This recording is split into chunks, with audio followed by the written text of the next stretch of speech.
Olá, aqui é o pastor Valdir Veiga e esse é o canal Gotas de Conhecimento. Hoje nós estamos no episódio 26 da série de mensagens Conhecendo a Bíblia. Nós vamos entrar agora na última sessão das epístolas, conhecidas como epístolas gerais, onde contém as epístolas de Tiago, 1ª e 2ª Pedro, 1ª, 2ª e 3ª João e Judas. Então, vamos começar hoje com a epístola de Tiago, mas isso depois da vinheta.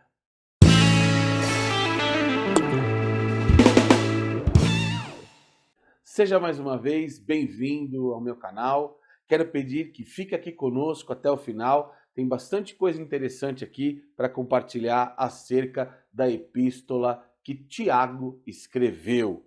Epístolas gerais é a seção dentro do Novo Testamento de epístolas que não foram escritas pelo apóstolo Paulo. Aqui é um exemplo claro do que nós estamos falando, a epístola que Tiago escreveu. Ele escreveu essa epístola por volta ali do ano 45 ao ano 50 depois de Cristo. E existem algumas palavras-chave nessa epístola: fé, riquezas, língua, orgulho e oração. Um ponto importante a destacar aqui, que este Tiago que nós estamos falando é o irmão de Jesus, o irmão de sangue de Jesus, com uma pequena diferença. Ele era irmão por parte apenas de mãe, Maria, no caso. Nós bem sabemos que o pai de Jesus é Deus. Aqui o pai de Tiago é José, que casou com Maria depois que Jesus nasceu. E nós vamos ver isso lá na epístola que Marcos escreveu no capítulo 6 e no versículo 3. O verso-chave está lá no capítulo 1, os versículos 19 a 22, que diz assim: Sabeis estas coisas, meus amados irmãos. Todo homem, pois, seja pronto para ouvir, tardio para falar e tardio para se irar. Porque a ira do homem não produz a justiça de Deus. Portanto, despojando-vos de toda impureza e acúmulo da maldade, acolhei com mansidão a palavra em vós implantada, a qual é poderosa para salvar a vossa alma. Tornai-vos, pois, praticantes da palavra e não somente ouvintes, enganando-vos a vós mesmos. E aqui eu já queria abrir um parênteses importante nesse texto que nós lemos, que é o verso-chave. Finalzinho, mais especificamente, do texto que nós lemos. Olha só: tornai-vos, pois, praticantes da palavra e não somente ouvintes, enganando-vos a vós mesmos. Aqui Tiago, ele está dizendo que aquele que ouve a palavra, mas não pratica, está se enganando, está enganando a si mesmo. Então é importante a gente entender a mensagem que Tiago está querendo passar aqui. Uma boa palavra é aquela que nós colocamos em prática. Não adianta frequentarmos a igreja, ouvirmos o sermão do pastor, do preletor, daqueles que estiver ali ministrando a palavra, tendo o dom da palavra, e apenas ouvir. Tiago aqui vai deixar isso bem claro, porque quando você é ouvinte da palavra, mas não é praticante, você está enganando a si mesmo. Então não adianta frequentar o culto, mas não viver o evangelho. A igreja contemporânea precisa entender isso. Nós vamos para o culto, nós louvamos a Deus, nós ouvimos a palavra, mas nós não praticamos. Quando eu digo nós, eu não estou colocando a maioria aqui, eu não estou generalizando. Mas, infelizmente, na igreja contemporânea, muitas pessoas não praticam o evangelho. Tem muitos evangélicos não praticantes. São frequentadores de culto. Jesus não quer que você frequente o culto. Jesus quer que você seja o agente do culto, o participante do culto, o promotor do culto, vivendo a palavra de Deus. O tema da epístola é a fé que funciona. Por quê? Quando nós aplicamos a palavra de Deus na prática, e não só na teoria, não só como ouvintes, a nossa fé é direcionada e endereçada para aquele que resolve, que é Jesus. Lembra que o Senhor disse que se sua fé fosse do tamanho de um grão de mostarda, você teria autoridade para dizer para um monte mudar de lugar geograficamente? Ali ele está usando esse exemplo. E um grão de mostarda, ele é muito pequenininho. Se você tiver a oportunidade um dia de conhecer, você vai ver que ele é muito pequenininho. Resumindo aqui a epístola, o livro se preocupa com os aspectos práticos da conduta cristã e apresenta o modo pelo qual a fé opera na vida cotidiana. Aqui Tiago é muito prático. Aliás, Tiago era uma pessoa muito séria, muito espiritual.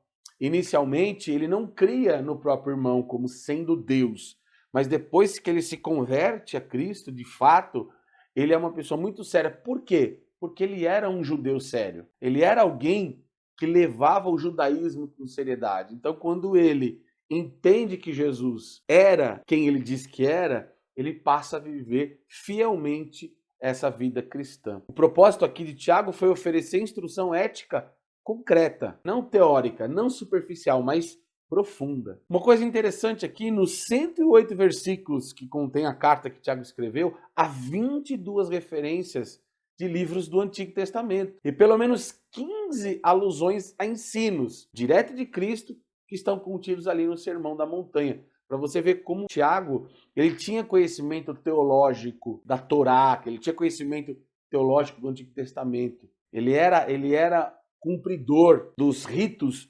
judaicos. Então ele leva isso a sério e ele traz essas referências do Antigo Testamento se cumprindo em Cristo. Entre os assuntos principais na epístola estão temas como fé e obras, está lá no capítulo 2, dos versículos 14 e 26, o uso da língua, capítulo 3, versículo 1 a 12, e a oração pelos enfermos, no capítulo 5, dos versículos 13 a 16. Uma outra coisa interessante, outro detalhe importante, Tiago ele é considerado o livro de provérbio do Novo Testamento, porque ele tem um escrito no estilo moralista, conciso da literatura de sabedoria.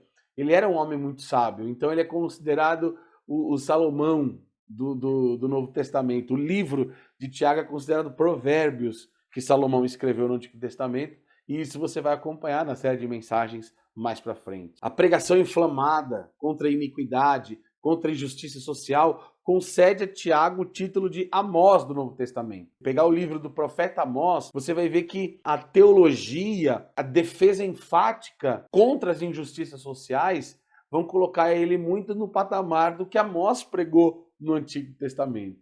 Então é muito importante fazer essa analogia, depois você confere lá o livro de Amós. Em Tiago, Jesus é o nosso modelo, é o nosso padrão. E aqui ele responde, ele dá 4 respostas, melhor dizendo, a uma pergunta muito importante.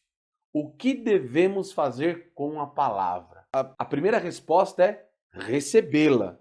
Capítulo 1, versículo 21. A fé, a Bíblia diz que a fé vem pelo ouvir e ouvir a palavra de Deus. Muito importante recebermos a palavra. Segundo, ouvi-la. Esse ouvir aqui, que está lá no capítulo 1, versículo 23, é compreender. Porque eu posso ouvir qualquer coisa, eu posso fazer barulhos aqui e você vai ouvir, mas ele não quer dizer nada.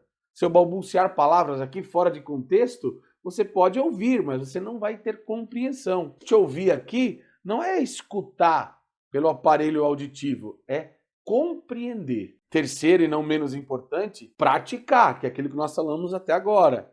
Não adianta eu ouvir a palavra e não praticar, eu estou me enganando. Então, lá no capítulo 1, versículo 22, ele deixa bem claro o que nós devemos fazer com a palavra, que é praticar. E por fim, a quarta resposta é examinar as Escrituras, no capítulo 1 e no versículo 25. Não adianta você crer cegamente no que uma pessoa fala só porque ela é eloquente. Não adianta você assistir o vídeo aqui e crer em 100% de tudo aquilo que eu falo. Você tem que examinar a Escritura. Você tem que ser um amante da palavra. Você tem que ser um pesquisador, um estudioso da palavra, para não se deixar ser enganado. Oséias disse que o povo de Deus peca, erra por não conhecer a Escritura, por não ter conhecimento. O povo se perde, se corrompe. Então é muito importante que você seja como os bereanos, por exemplo, que eles eram zelosos com a palavra, estudiosos da palavra. Então, quando você ouvir uma pregação de um pastor, quando você ouvir um vídeo no YouTube, seja de um canal como o meu ou qualquer outro, você deve ser o maior crítico. Não crítico no sentido de ir contra, mas no crítico de entender o que está escrito ali. É muito importante que você receba a palavra, que você compreenda a palavra, que você pratique a palavra e que você examine a palavra para não ser levado por vento de doutrina. Para finalizar, Jesus disse: errais, não conhecendo as Escrituras, nem o poder de Deus. Espero que você tenha gostado desse episódio. Já quero pedir mais uma vez, se inscreva aqui no meu canal, ative o sininho de notificações, porque quando eu postar vídeo novo aqui você vai receber, dá o joinha, dá o like. Se você ficou até aqui, até o final, dá o gostei, dá o joinha, me ajuda a fortalecer o canal. Comente aqui no vídeo se você tem alguma dúvida. E muito importante, compartilhe. Faça esse vídeo chegar ao maior número de pessoas, que eu tenho certeza que elas serão abençoadas.